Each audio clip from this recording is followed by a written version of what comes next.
Hare Krishna, Krishna Krishna, Hare Hare, Hare Ram, Ram Ram, Hare Hare.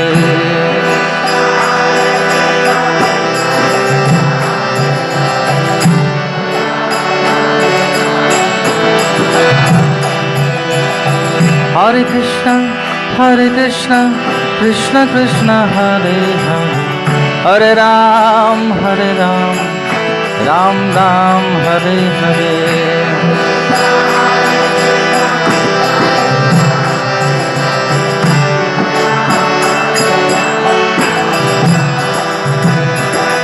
Hare Krishna, Krishna Krishna, Hare Hare, Hare Ram, Ram Ram, Hare Hare.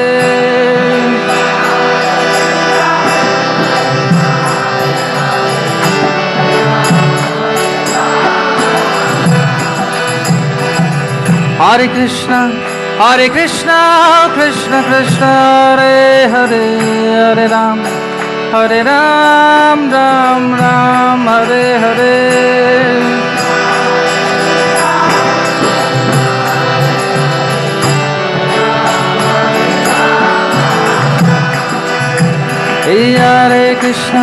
Hare Krishna, Krishna Krishna, Hare Hare, Hare Ram, Ram Ram, Hare Hare.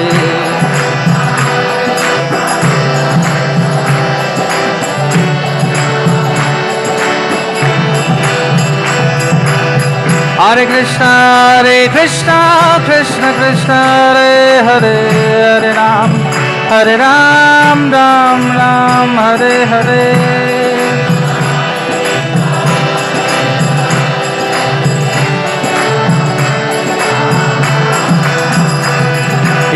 Hare Krishna, Krishna Krishna, Hare Hare, Hare Ram, Ram Ram, Hare Hare.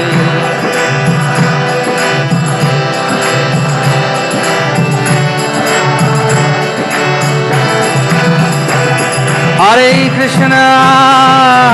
Krishna, Krishna Krishna, Hare Hare, Hare Rama, Rama Rama, Hare Hare, Hare Krishna, Bolo Bolo, Hare Bol.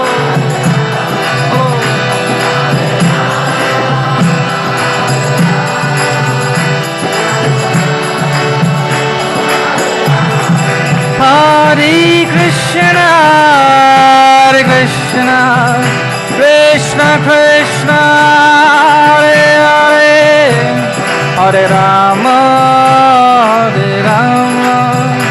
Rama Rama, Hare Hare.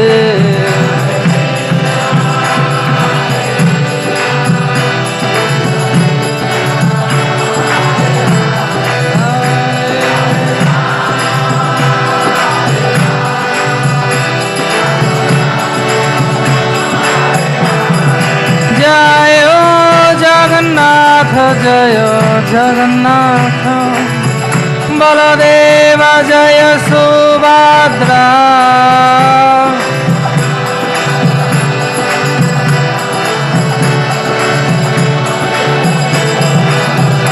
Jaya Krishna Balaram, Krishna Balaram, Jaya Krishna Balaram.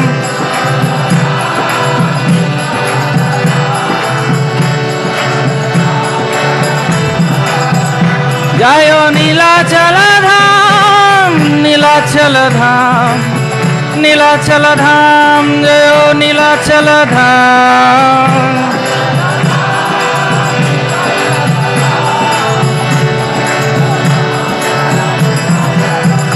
Jaya Patita Pavana,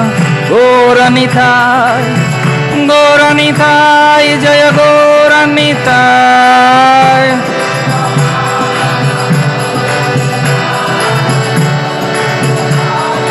Jai Prabhupada, Prabhupada जय प्रभुपाद जय प्रभुपाद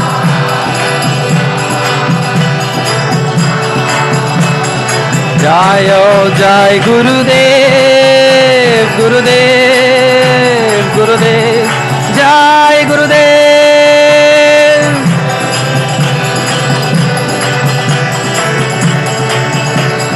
निताय गौर हरि बोल हरि बोल गौर हरि बोल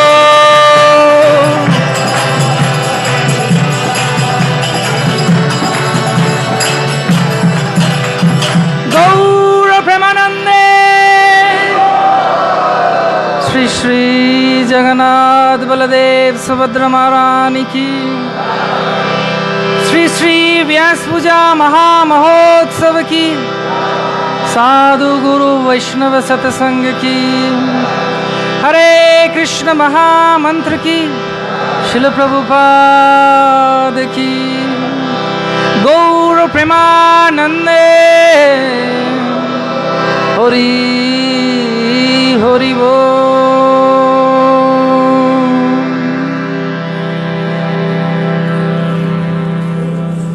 घड़ी चाहिए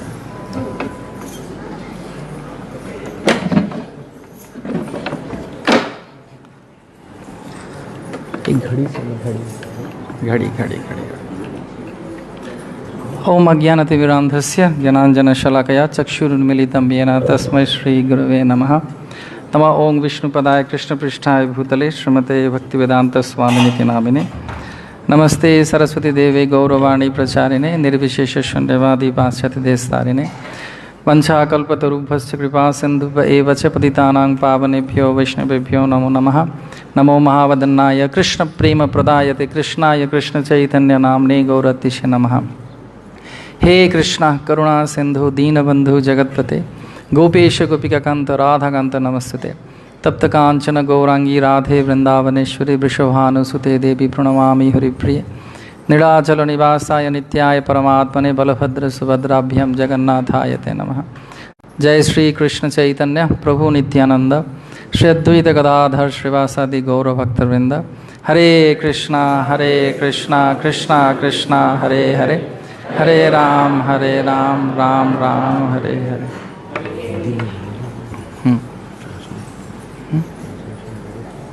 okay पूछ लूँ क्या? हरे कृष्णा।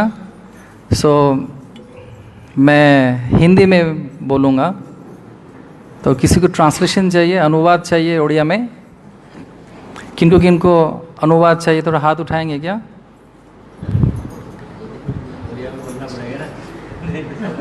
ओ हिंदी बुझी पारिबेनी ओडिया लोक हिंदी बुझी पारिबेनी हिंदी के जमा बुझी पारु ना थी कोन हाथ तो कुछ नहीं बुझी पारिबो बुझी पारिबोनी के मोको जाते ये हिंदी बुझी पारिबेनी जमा तांगो ओडिया रे अनुवाद दरकार से हिंदी रे कहबे तो माने के हिंदी बुझी पारिबेनी हाथ उठा एक जन दो जन नहीं दो जन है जो माने हिंदी बुझी पारिबे से मात्र दे जन असन तीन जन तांको एकाठी बसते कि तांको ट्रांसलेशन करा समझ आ गोटे साइड पे बस तीन जन का ये बुझी पारिबेनी हिंदी ओडिया बुझछन्ती खाली ते गोटे साइड को आसा एपट साइड को आसा आउ के माता जी हिंदी ट्रांसलेट करि पारिबे अपन को मित्र बिंदा के तुम कर करबो हिंदी रो ओडिया को कहि परिबो करबो जा तक तक ये गिलास है क्या? गिलास नहीं दिखाने के लिए और अगर जमाने हिंदी बुझ पारी वाले से साइड पे बस गए जो देख के ना आसो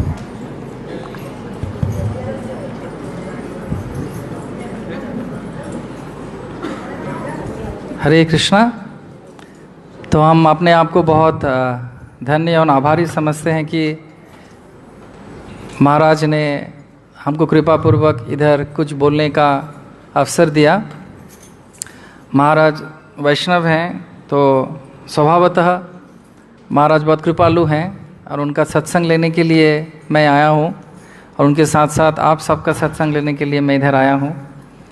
और ख़ास करके यहाँ पर मंच में और हमारे दाहिने और जो वरिष्ठ वैष्णव एवं मेरे गुरु भ्राता हैं, उनका आशीर्वाद लेके मैं कुछ बोलने का साहस करूँगा। हालांकि जो भी बोलने का कोशिश करूँगा वो मेरे जीवन में मैं व्यवहार कर सकूँ, वही प्रार्थना रहेगा।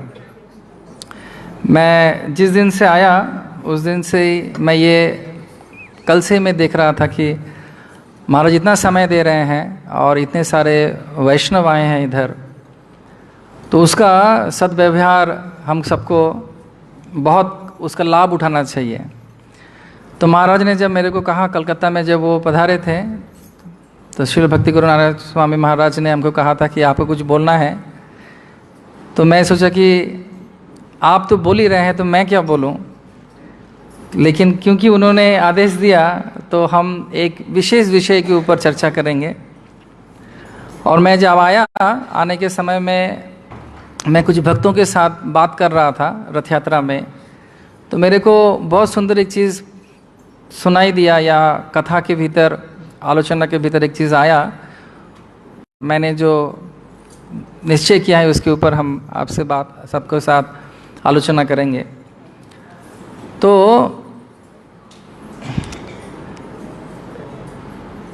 विदेश में, यूरोप में एक बहुत बड़े दार्शनिक थे जो हम लोग पढ़े हैं, उनका नाम है सोक्रेटिस। तो उनके पास एक शिष्य गए, उनके स्टूडेंट गए उनके, तो वो जाके उनको पूछते हैं कि आप तो इतना कुछ बोलते हैं हमको, लेकिन फिर भी हमारा समस्या क्या, मतलब समस्या जाता नहीं है। तो वो उनको बोले, जो हमारे ऋषि मुनियों ने भी कहा है बहुत बार कि शिष्य 4 प्रकार का होता है। तो कैसे? शिष्य या श्रोता जो श्रवण करने के लिए आए हैं। तो पहले बोले कि हर शिष्य एक पात्र की तरह होता है। पात्र मतलब जिस पे आप सामान रख सकते हैं। तो जो पात्र है, तो पहला जो शिष्य है वो गुरुदेव जो कुछ बोलते हैं उसको सुनता है।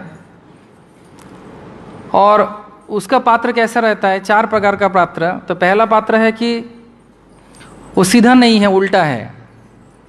मतलब इसमें पानी है, मैं दिखा नहीं पा रहा हूँ तो उल्टा है, ऐसे पात्र नहीं, उल्टा पात्र है। जितना भी आप उसमें डालो ज्ञान, वो जाएगा ही नहीं भीतर। तो ऐसे शिष्य होते हैं जो ब्लॉक करके आते हैं। हाँ, हम तो सब जानते हैं गुरुदेव, और क्या बोलेंगे, हमको सब पता है। तो वो उल्टा है, जितना भी आप उसमें ज्ञान डालो कुछ जाएगा ही नहीं। दूसरे शिष्य है वही ऐसे ही पात्र की तरह, जो सीधा है लेकिन उसमें एक छेद है नीचे। तो जितना भी आप पानी डालो वो नीचे से निकल जाएगा, कुछ देर के लिए रहेगा लेकिन उसके बाद वो चला जाएगा, वो और रहेगा नहीं, धीरे धीरे उसी से निकल जाएगा। तो ऐसे भी कुछ श्रोता होते हैं या शिष्य होते हैं जो सुनते हैं, वाह वाह वाह, उसके बाद क्या याद रहा? कुछ नहीं, सब भूल गया। तीसरा है सीधा है, छेद नहीं है, लेकिन भीतर बहुत गंदा है, अस्वच्छ है। मतलब पहले से इतने धारणाओं के माध्यम से वो अपने आप को भरपूर रखा है कि अच्छा पानी डालो फिर भी वो खराब हो जाएगा।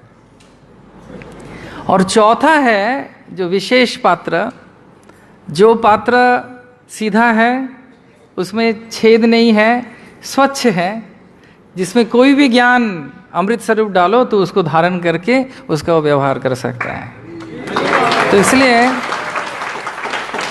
ऐसे चौथा पात्र अगर कोई बने, पात्र मतलब संस्कृत में पात्र का और एक अर्थ है कि व्यक्ति।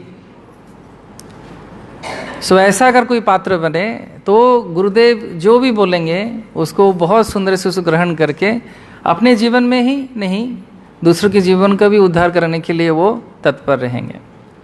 वैसे ही कहा गया है कि श्रवण 4 स्तर में समाप्त होता है, संपूर्ण होता है, समाप्त नहीं, संपूर्ण होता है। तो श्रुति शास्त्र में कहा गया है, पहला है श्रवण जो सुनते हैं हम, उसके बाद है मनन, उसके ऊपर चिंतन करना चाहिए कि हम क्या आज सुने हैं, वैष्णव और गुरुदेव हमको क्या बोले हैं।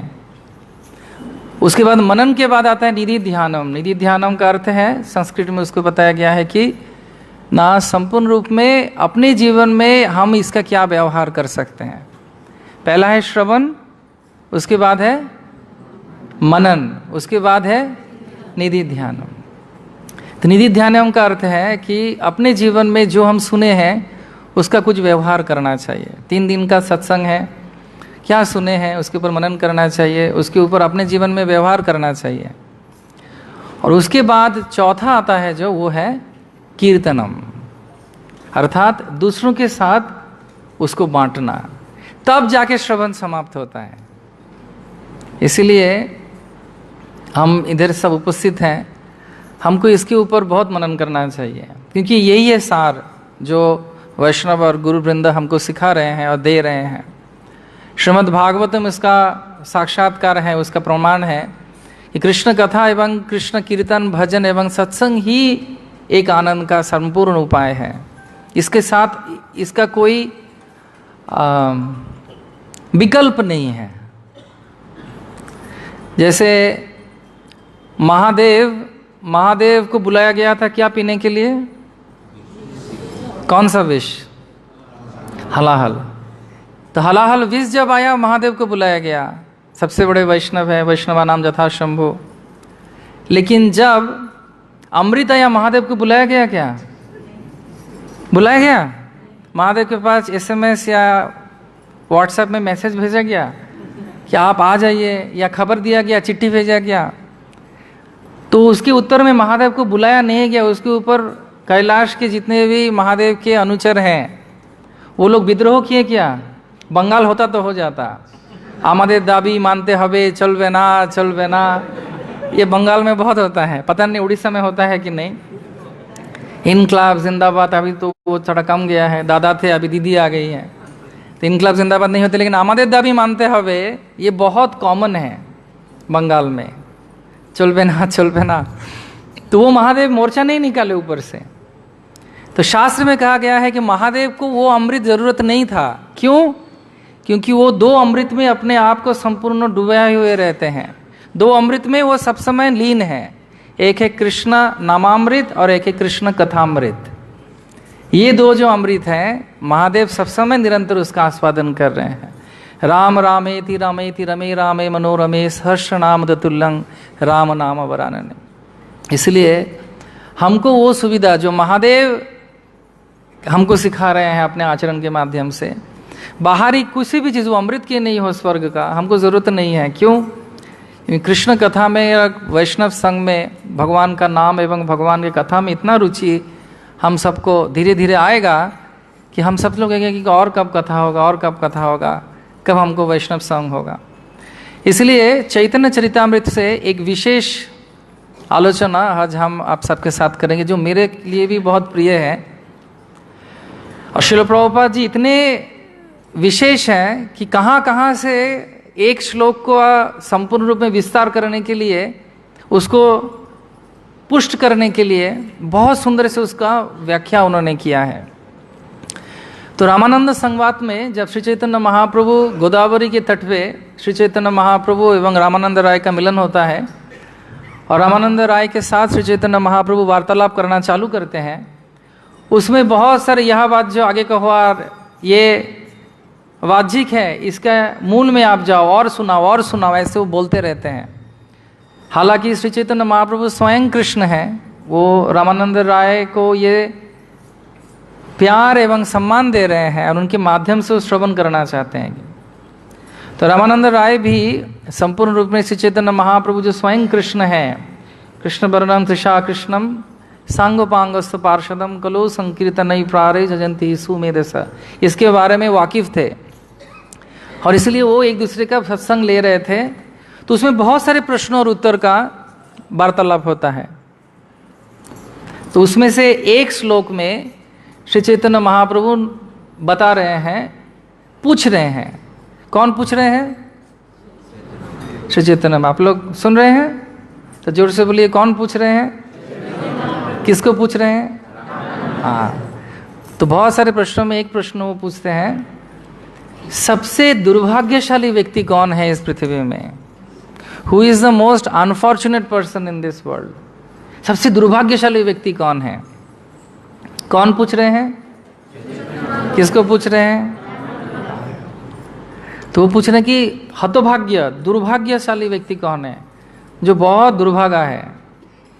तो उसके उत्तर में बहुत सुंदर से श्रील प्रभुपाद ने, रामानंद राय भी उत्तर देते हैं, जिसके जीवन में कृष्ण नहीं है वो सबसे दुर्भाग्यशाली है। उसके व्याख्या में श्रील प्रभुपाद जी चैतन्य चरितामृत में बता रहे हैं बहुत सुंदर एक श्लोक, जो पद्म पुराण में भी वर्णन किया गया है, जो महाभारत से लिया गया है। उसके बारे में हम चर्चा करेंगे। तो मैं चाहता हूं कि आप सब लोग मेरे पीछे दोहराएं ये श्लोक और इसको याद रखें कि ये 4 प्रकार के दुर्भाग्यशाली व्यक्ति हैं। मनुष्य योनि में जन्म लेने के उपरांत भी ये इसका सद्व्यवहार नहीं करते हैं। तो आप लोग सब मेरे साथ बोलिए, माम आराध्य दुखार्था कुटुंबासक्त मनसा सत्संगो रहितो मत्यो वृद्ध सेवा परिच्युता। तो ये श्रील प्रभुपाद जी तात्पर्य में देते हैं ये श्लोक। तो इसका अर्थ क्या है? तो पहला दुर्भाग्यशाली व्यक्ति है ये कृष्ण युधिष्ठिर महाराज को बता रहे हैं। युधिष्ठिर महाराज ने भी एक ही प्रश्न श्री कृष्ण से पूछा कि सबसे दुर्भाग्यशाली व्यक्ति कौन है। तो कृष्ण एक बड़े दादा के जैसे हैं। दादा है ना, दादा मतलब दादा, भाई, बड़े भाई के जैसा है।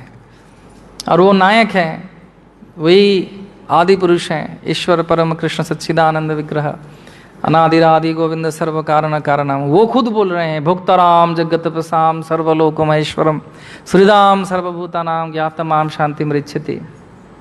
तो ऐसे ही वो पहला श्लोक में बता रहे हैं, माम आराध्य दुखार्था, जो मनुष्य जीवन पाके भी मेरा पूजा नहीं करता है वो बहुत बड़ा दुर्भाग्यशाली व्यक्ति है। हरि बोल। ये कृष्ण खुद बोल रहे हैं कि मेरा अगर पूजा नहीं करेगा, क्यों? क्योंकि कृष्ण ही भगवान है, एकला ईश्वर कृष्ण और सब भृत्य। एति चम सकलापम स कृष्णस्तु भगवान स्वयं इंद्रियरि व्याकुलम लोके मृडयंती युगे युगे। भगवान से ही सब अवतार आते हैं। तो कृष्ण बोल रहे हैं कि जो मेरे को पूजा नहीं करते हैं वो बहुत ही दुर्भाग्यशाली व्यक्ति हैं। तो ये हो गया पहला। तो भगवान को अगर जिनके जीवन में कृष्ण नहीं है वो सचमुच बहुत दुखी हैं। ये हम वास्तविकता देखते हैं। एक जन प्रभुपाद को प्रश्न पूछते हैं, प्रभुपाद जी अगर आप इतना पूजा पाठ कर रहे हैं, कृष्ण कृष्ण कर रहे हैं, हरे कृष्ण जप रहे हैं, कीर्तन भजन कर रहे हैं, अगर ऐसा हो कि कृष्ण नहीं है तो क्या होगा? तो प्रभुपाद जी उनको उत्तर देते हैं, देखो अगर तर्क के हिसाब से मान लिया जाए कि कृष्ण नहीं है, तुम्हारा तर्क के हिसाब से, फिर भी हम लोग तो भक्त लोग आनंद कर रहे हैं। आप लोग आनंद कर रहे हैं कि नहीं? हम लोग प्रसाद पा रहे हैं, कीर्तन कर रहे हैं, ड्रामा देख रहे हैं। कल म्यूजिकल चेयर हुआ था क्या? हाँ, वो गेम्स खेल रहे हैं, वैष्णव साधु का दर्शन कर रहे हैं, धाम में निवास कर रहे हैं। इतना जोर जोर से हम लोगों का रथ यात्रा का उत्सव होता है, जन्माष्टमी आ रहा है और सारे उत्सव में भक्त लोग इतने खुश हो रहते हैं। तो बोले कि कृष्ण नहीं है, ये अगर मान लिया भी, लेकिन हम तो आनंद कर ही रहे हैं ना। तो हम लोग आनंद कर रहे हैं, प्रभुपाद जी ने कहा। फिर प्रभुपाद गंभीरता से पूछे, लेकिन अगर कृष्ण है तो तुम्हारा हालत क्या होगा सोचो। तो इसलिए तुरंत तुमको क्या करना चाहिए? हरे कृष्ण में आ जाना चाहिए, हरे कृष्ण आंदोलन में, इस्कॉन में आ जाना चाहिए। तो ऐसे ही भगवान कृष्ण जिनके जीवन पे नहीं है उनका जीवन बहुत ही कष्टदायक है। तो ये है पहला। कौन दुर्भाग्यशाली व्यक्ति है?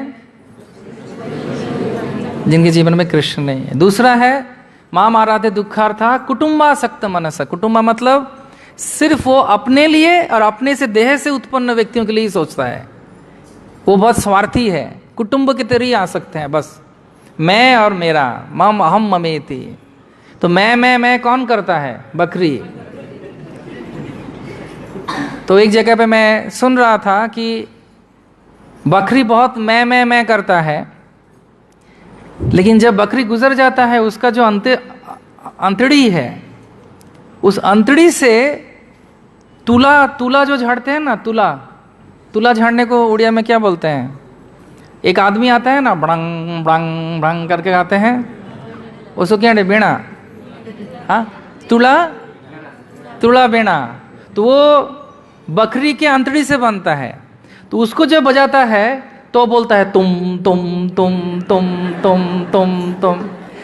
तो जब जीवित रहता है क्या बोलता है? मैं ही सब। मरने के बाद तुम कृष्ण तुम ही हो, तुम ही हो, तुम ही हो, और जीवन में कोई नहीं है कुछ। इसलिए भागवत में भी कहा गया है कि श्रीमद् भागवतम में दक्ष प्रजापति बहुत उत्पात कर रहा था, मैं कर रहा था, तो महादेव ने उनका गला काट के क्या लगा दिया? तो महादेव का उनका स्तुति है। उसके बाद में बहुत सारा स्तुति की वो महादेव का। उसके बाद उन्होंने एक श्लोक लिखा महादेव का गुण कीर्तन करते हुए। और हर श्लोक के बाद आता है चैमे। तो चैमे मतलब वो बकरी का मुंह आगे, इसलिए मैं कर रहे हैं।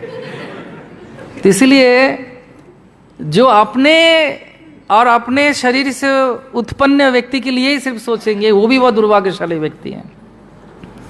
मेरा क्या होगा, मेरे बच्चों का क्या होगा। एक आदमी गुजर रहा था, बहुत बड़ा व्यवसायी था, उसका मुदी का दुकान था। तो सारे लोग आके उनको बोल रहे हैं कि अभी हम कृष्ण का नाम लो, कृष्ण के बारे में सोचो, हम सब इधर हैं। तो बोले मेरा बेटा कहाँ है? बोले मेरा बेटा इधर है। बेटे का बेटा किधर है? इधर है। बोले मेरा नौकर कहाँ है? रामू बुझ, वो भी इधर है। अभी तुम सब छोड़ दो, अभी तुम कृष्ण नाम लो। बोले अरे तुम लोग सब इधर है तो दुकान कौन देख रहा है, चोरी हो जाएगा, सोच के मर गया। मरने के उपरांत तो वो चूहा होके उस दुकान पे ही जन्म लिया। क्यों? क्योंकि वो अंतकाल में दुकान के बारे में ही सोचता रहा।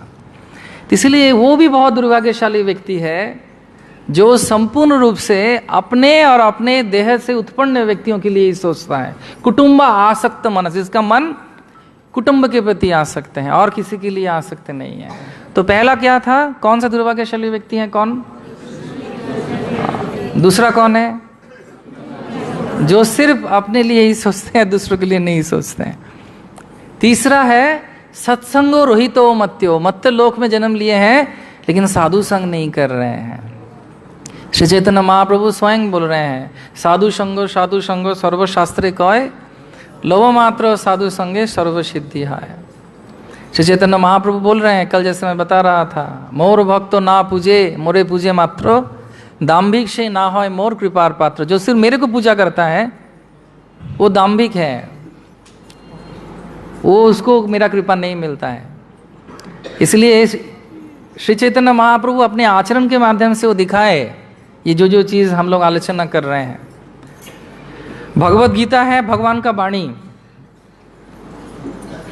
बहुत सारे जगह पे इसका ऐसे उल्लेख आता है, भगवान का वाणी है भगवत गीता। भगवान का हृदय है श्रीमद् भागवतम। वहाँ पर अनेकों वैष्णव के बारे में चर्चा है। और भगवान का अगर मन जानना है, मन में क्या चल रहा है, तो चैतन्य चरितामृत पढ़ना चाहिए। तो क्योंकि महाप्रभु खुद भगवान भगवत गीता में बताए, सर्वधर्मं परित्याज्य मामेकं शरणं व्रज अहं त्वं सर्वपापेभ्यो मोक्षयिष्यामि मा शुच। लेकिन कैसे करना वो दिखाने के लिए चैतन्य महाप्रभु के स्वरूप में प्रकट हुए। आपने आचार्य प्रभु जीवेरे सिखाए, वो खुद दिखा रहे हैं। तो महाप्रभु खुद दिखा ये जगन्नाथपुरी में कि महाप्रभु किसी को अपना चरण का पादोदक, महाप्रभु बता रहे हैं, भक्त पद धूलियार भक्त पद जल भक्त भुक्त अवशेष, यही 3 साधनेर महाबल। तो महाप्रभु खुद दिखाए कि महाप्रभु जब चरण धौत करते थे उस समय बहुत सारे व्यक्ति आते थे उनका चरणोदक पान करने के लिए। लेकिन महाप्रभु गोविंद के पास लाठी रखते थे, सबको हटाते थे। लेकिन एक व्यक्ति को उन्होंने 3 बार वो चरणोदक पिलाया। उनका नाम जानते हैं आप? हाँ, उनका नाम था कालिदास। क्यों? क्योंकि जहाँ पर भी चैतन्य महाप्रभु भोजन करने के लिए दावत में जाएंगे, वहाँ पर किसी को नहीं बोल के वो वैष्णवों का सत्कार करने के लिए, वैष्णव को सेवा करने के लिए सब सामग्री भेज देते थे। यहाँ तक कि वैष्णवों का उच्छिष्ट पाने के लिए वो विचार भी नहीं करते थे कि कौन से वैष्णव कौन सा क्या है। वो जब चुचुड़ा में रहते थे, चुचुड़ा नहीं, उस जगह का नाम क्या है, झोड़ू ठाकुर का श्रीपाठ है उधर, जहाँ पर श्रील प्रभुपाद जी के संन्यास गुरु जो थे केशव महाराज, उनका मठ है। तो नवद्वीप जाने से समय में मिलता होता है। तो वहाँ पर झोड़ू ठाकुर थे, बहुत बड़े वैष्णव, वो और उनकी पत्नी गृहस्थ थे और वो सेवा करते थे भगवान का। तो उनके घर में ये कालिदास क्या करेंगे, आम भेज देंगे। क्योंकि आम क्यों भेजेंगे?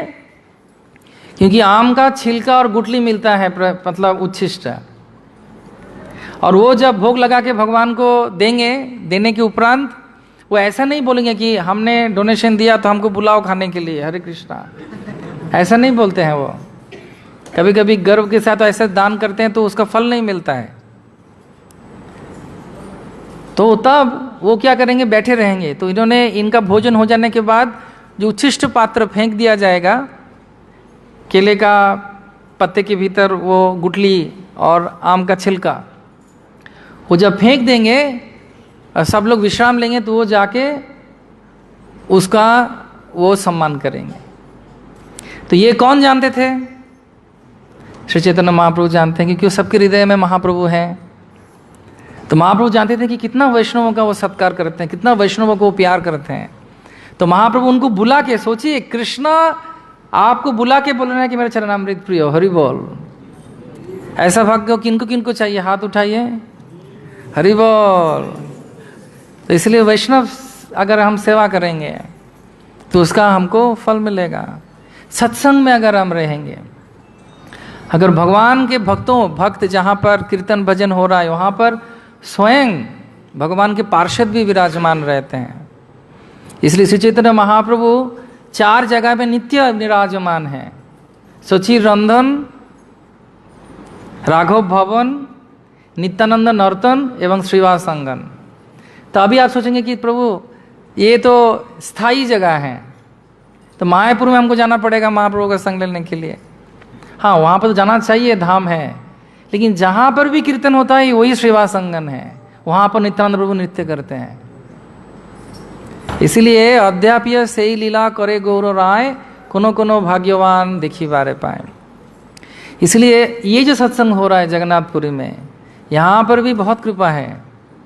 अगर उस मर्यादा के साथ और प्रेम के साथ हम श्रवण करें और इसका लाभ उठाएं, आप जगन्नाथपुरी में जब जाएंगे, ये शास्त्र में कहा गया है, आप देख सकते हैं कि महाप्रभु गरुड़ स्तंभ के पास खड़े होकर महाप्रभु श्री जगन्नाथ का दर्शन कर सकते हैं। हरि बोल।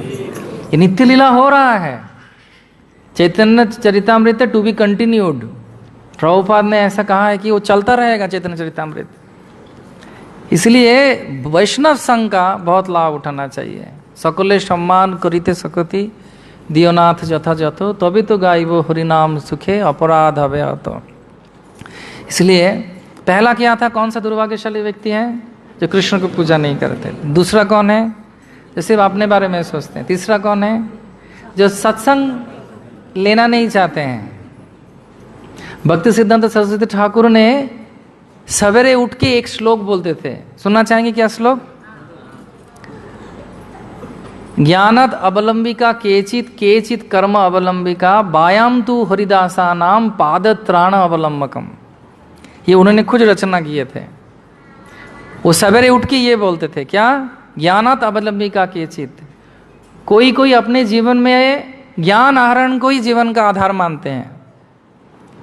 ज्ञानद अवलंबिका केचित केचित कर्म अवलंबिका, कोई कर्म को अवलंबन मानते हैं। अवलंबन मतलब लता देखे हैं, लता, वो एक अवलंबन को आश्रय करके बड़ा होता है। तो वो बोल रहे हैं किसी किसी का आश्रय है ज्ञान, किसी किसी का आश्रय है कर्म, लेकिन वो बोल रहे हैं बायाम तू, मेरे जीवन में आश्रय क्या है? बायाम तू हरिदासाणाम पादत्राण अवलंबकम। अर्थात हरिदास के चरण को जो आराम देता है वो क्या है? जो बाहर रख के आए हैं हम लोग, क्या है वो? जूता। वो जूता है उनके जीवन का आश्रय। बायम तो हरिदासाणाम पाद त्राण अवलंबन। पाद को, चरण को जो त्राण करता है, गर्मी में चल नहीं पाएंगे बालू में, तो चप्पल चाहिए। वो चप्पल मेरे जीवन का आधार है। ये कौन बोल रहे हैं? श्रील भक्ति सिद्धांत सरस्वती ठाकुर। तो सोचिए किस अवस्था में ऐसा चैतन्य महाप्रभु खुद भी बोल रहे हैं कि मेरे भक्तों के साथ जो प्यार से रहता है वो मेरे बहुत प्रिय होते हैं। तो ये है तीसरा जो वैष्णव संघ का बहुत ज़रूरी होता है। इसलिए शास्त्र में पंचांग भक्ति में भी वैष्णव संघ के बारे में बहुत उल्लेख किया गया है। और तीसरा क्या है, चौथा क्या है? चौथा है,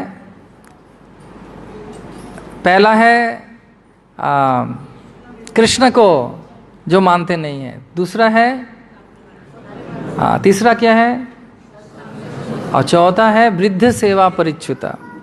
वृद्ध सेवा मतलब जिनके ऊपर कोई नहीं है, गुरु नहीं है, गुरुवर्ग नहीं है, वरिष्ठ वैष्णव नहीं है। कभी कभी ऐसे समाज में देखा जाता है, वर्तमान समाज वेस्ट में मतलब पाश्चात्य देश में ऐसा संस्कार है, हमको किसी को आश्रय नहीं चाहिए, I don't want anyone above मी, हमारे ऊपर किसी को नहीं चाहिए, हम सब जानते हैं हम अकेला पहुंच जाएंगे। नहीं, अकेला नहीं पहुंच सकते आप। जितने ऊपर, मेरे ऊपर जितने लोग रहेंगे उतना हम खुश रहेंगे, उतना आश्रय में रहेंगे। जो मूर्ख है, जो समझता है कि मैं सबसे बड़ा हूं, प्रकृति क्रियमाणानि गुणै कर्माणि सर्वशः अहंकार विमूढ़ात्मा कर्ता अहम इति मन्यते, वो सोचता है कि हम करता है। और ये जो प्रवृत्ति है ये सब जीवों में है। सब सोचते हैं कि हम कर रहे हैं कुछ, हम करके दिखा देंगे, हमको किसी को ऊपर नहीं चाहिए। तो एक छोटा सा एक कहानी है जिसके माध्यम में मैं समझाने का कोशिश करूंगा कि ये जो अहम ममेति है और ये जो अहंकार है, जिसके वश में एक जीव सोचता है कि हम किसी को ऊपर नहीं चाहिए, हमको गुरु नहीं चाहिए, हमको सीनियर्स नहीं चाहिए, वो मूर्ख है। क्योंकि कभी कभी होता है नाम यश पूजा पाने के बाद कुछ सेवा करते हैं तो नाम हो जाता है, तो लगता है कि हाँ हम तो कर दिए, हमको और क्या चाहिए। लेकिन वो गधा है अगर वो ऐसे सोचते हैं तो। इसलिए शास्त्र में नहीं, शास्त्र में भी है, उसके बारे में भी हम चर्चा करेंगे। तो एक बार इसको समझाने के लिए बताना चाहता हूँ, हरिद्वार के जो लक्ष्मण झूला है देखे हैं आपने सबने, कोई उसमें दो चेंटियां बात कर रहे थे। चेंटियां मतलब पिपुड़ी, पिपुड़ी बोलते हैं ना उड़िया में, दो पिपुड़ी बात कर रहे हैं। तो अहंकार कैसा होता है, दो पिपुड़ी बात कर रहे हैं, क्या सुख दुख का कहानी, ऐसे ऐसे चावल का भाव बढ़ गया है, बैगन कितना कम दाम में मिल रहा है, सब बात कर रहे हैं। तो अचानक क्या हुआ, जब बात कर रहे हैं अचानक एक बड़ा सा हाथी आया। तो हाथी जैसे चलते चलते आया तो तुरंत वो लक्ष्मण झूला झूलने लगा। तो एक पिपुड़ी दूसरे पिपुड़ी को बोलता है, देख देख कैसे चल के आ रहा है बदमाश, चल उसको पीटते हैं। कौन बोल रहा है? और एक चींटी को, किसको मारने के लिए? तो दूसरा क्या बोल रहे हैं सुनिए, दूसरा बोले छोड़ना, वो अकेला है, हम दोनों हैं। तो ये होता है अहंकार। तो बोले छोड़ दो उसको, वो तो हम दो हैं, दो पिपुड़ी हैं और वो तो एक हाथी है, तो क्या बिगाड़ लेगा। तो जब मति भ्रष्ट होता है, हाँ, तो भगवान बताते हैं इसके बारे में भी, विषय के प्रति धावित होता है, मन भ्रष्ट हो जाता है, तो ऐसा विपत्ति आता है, हमको लगता है कि हमको किसी को जरूरत नहीं है। हमने पढ़ लिया भागवत, पूरा पढ़ा है, गीता का कितना अच्छा प्रवचन दे रहा हूं मैं, कितना अच्छा कीर्तन करता हूं, हमको वैष्णव का बड़ों का क्या जरूरत है, हम बड़ों को दिखाएंगे कि वो कैसे गलत है, हम सही है। कभी कभी ऐसा मूर्खता आता है जीवन में, लेकिन चैतन्य महाप्रभु उसको पसंद नहीं करते हैं। आश्रय लोहिया भजे कृष्ण तारे नाही तजे। चैतन्य महाप्रभु वही फिर से गुंडीचा का उदाहरण देना चाहता हूँ। गुंडीचा में एक गौड़ीय वैष्णव श्री चैतन्य महाप्रभु का चरण पील चिप से पादोदक पी लिया गुंडीचा मार्जन करते हुए। महाप्रभु बहुत गुस्से में हो गए और महाप्रभु गुस्सा होकर क्या करते हैं, उनको तिरस्कार करके स्वरूप दामोदर के पास लाते हैं। लाके बोलते हैं तुम्हारे ये बंगाली भक्त गौड़ीय भक्त देखो देवालय में कैसा अपमान कर दिया, हम इसको कभी कृपा नहीं करेंगे, कभी मेरे सामने ना आओ। अभी महाप्रभु अगर कृपा नहीं करेंगे तो क्या हालत होगा उस जीव का। तो तुरंत हाँ स्वरूप दामोदर महाप्रभु के सामने उसको ठाए करके एक थप्पड़ लगाते हैं। वो भी कृपा है। तो कृपा मिलने के बाद महाप्रभु के पास वो लाते हैं, आके बोलते हैं महाप्रभु कृपा करके इसको माफ कर दीजिए, आप नहीं गुस्सा हो जाएंगे तो इनको क्या होगा। तो अगर उस वक्त के जीवन में स्वरूप दामोदर नहीं रहे थे तो सोच सकते हैं कृष्ण उनको त्याग कर देते हैं। इसलिए भक्ति का जो पिरामिड है ये ऐसा नहीं है कि मैं सबसे ऊपर टॉप हूं। भक्ति का पिरामिड उल्टा रहना चाहिए। मैं सबका बात मानूंगा, ऐसे सब लोग मेरे ऊपर हैं, तब जाके वो बहुत एक बड़ा आश्रय रहता है। और जो जितने आश्रय में रहेंगे वो उतना खुश रहेंगे। भगवान खुद बोल रहे हैं कि आश्रय में रहो, सर्वधर्माम परित्यज्य माम एकम शरणम व्रज। और भगवान बोल रहे हैं कि वैष्णव अगर हमारे प्रति खुश हैं और बड़े जो बोल रहे हैं अगर हम उसको मान रहे हैं, गुरु जो बोल रहे हैं, वैष्णव जो बोल रहे हैं वो अगर मानेंगे हम खुश रहेंगे। इसलिए भक्तिसिद्धांत सरस्वती ठाकुर उपाख्यान उपदेश में एक जमींदार घर का कहानी सुनाते हैं। उसके माध्यम से ये बताना चाहते हैं कि सब समय वरिष्ठों का सम्मान देना चाहिए। तो वो बोलते हैं कि एक बूढ़ा बंदर था एक जमींदार के घर में, और उस जमींदार के घर में घोड़े साल में घोड़ा भी था, और छोटे छोटे भेड़ भी रहते थे। शिप, भेड़ बोलते हैं, शिप मेंढ, हाँ मेंढा, मेंढा रहते हैं, मेंढा। तो आप लोग कृपा कीजिए, मतलब नेक्स्ट बैच मुझे जब होगा मैं उड़िया में क्लास देना चाहता हूँ, अगर उड़िया सीखना चाहता हूँ मैं। तो वो मेंढा क्या करता था, वो जो हापुड़ होता है हाथुड़ी में, नहीं वो जो आग जलता है ना, कामार, कामार, कामार, वो तो वो बार बार चला जाता है काम, वहाँ से आग आता था। तो ये बूढ़ा जो बंदर है वो छोटे छोटे बंदर को बोलते हैं, और बंदर लोग छोटे छोटे जो बंदर हैं, यंग बंदर, वो उछलते कूदते हैं, ठुडुंग ठुडुंग ठुडुंग ठुडुंग करते हैं। तो उसको क्या करते हैं, जो बंदर, जो जमींदार का बेटा है वो हलवा खिलाता था बंदरों को। तो वो बंदर लोग बोलते हैं कि बहुत अच्छा है, ये तो हलवा हर दिन खिलाता है। तो वो बहुत जाके हलवा खाता है और मोटे हो रहे थे। तो एक दिन ये बड़ा जो बंदर है, बूढ़ा, वो बोल रहा है कि सुनो बच्चों, तुम समझो, तुम्हारे लिए भविष्य उज्जवल नहीं दिख रहे हैं, तुम लोग भाग जाओ इधर से। बोले क्या बूढ़ा बोल रहे हैं, इधर हटाओ, हमको हलवा मिल रहा है इतना अच्छा अच्छा, हम तो खाएंगे, तो क्यों मना कर रहा है। बोले देखो तुमसे भी प्यारे हैं ये घोड़े, घोड़े का बहुत दाम होता है, और ये शिप लोग, उसको क्या बोलते हैं, समझ गए ना मतलब। तो वो बार बार वो कमार के पास जाता है और उसे से आग लाता है, तो आग इसकी उल में लगेगा, मतलब उसका जो उल होता है, और वो घोड़ा साल में जो बिचाली है उसमें भीतर घुस जाएगा, और घोड़ा साल में आग लग जाएगा, घोड़े लोगों को जल जाएगा। और घोड़े जलने का जो चिकित्सा है वो बंदर का चर्बी लगता है, तुमको फिर काट काट के उस चर्बी निकाल के उसे देगा। तो बोले क्या बोलता है बूढ़ा, भाग यहाँ से, हम तो हलवा खाएंगे। लेकिन जैसे इन्होंने बात नहीं सुना तो वो बूढ़ा व्यक्ति क्या किया, बूढ़ा बंदर, वो जमींदार घर छोड़ के चले गए। और जैसे उन्होंने कहा था, क्योंकि वो इंटेलिजेंट रहते हैं, वरिष्ठ वैष्णवों को साक्षात्कार है, ऐसे ऐसे ही ये पद में नहीं आते हैं। इस बारे में मैं बताना चाहता हूँ भक्ति गुरु नारायण महाराज के बारे में। मैं जब 95 में उनको पहले देखा तो गुरुदेव शिला तमाल कृष्ण गोस्वामी महाराज सब समय हमको पता रहता, हम भी तब अभी भी मूर्ख हैं, उस समय महामूर्ख थे, समझ नहीं पाते थे, बचपना था। तो गुरुदेव सब समय बोलते थे, अरे इनको साधारण मत समझो। कौन बोलते थे?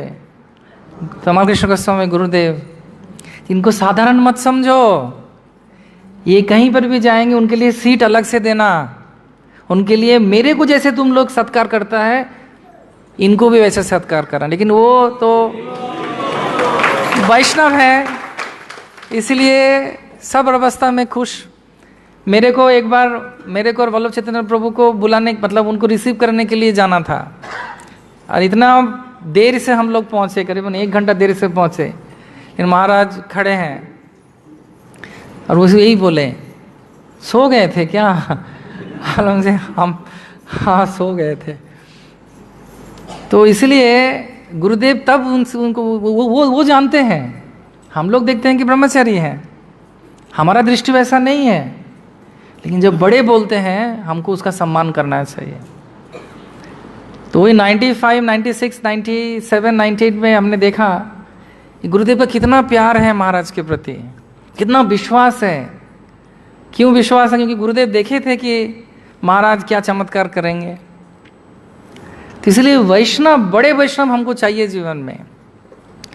अगर हम उसका आश्रय नहीं करेंगे तो हमारे जीवन में दुख ही दुख होगा, हम दुर्भाग्यशाली होंगे। तभी अंतिम में जॉट डाउन, तो 4 दुर्भाग्यशाली व्यक्ति के बारे में हम लोगों ने चर्चा किया, जो चैतन्य चरितामृत में रामानंद संवाद में आता है, जो महाभारत में भी कृष्ण खुद बोल रहे हैं।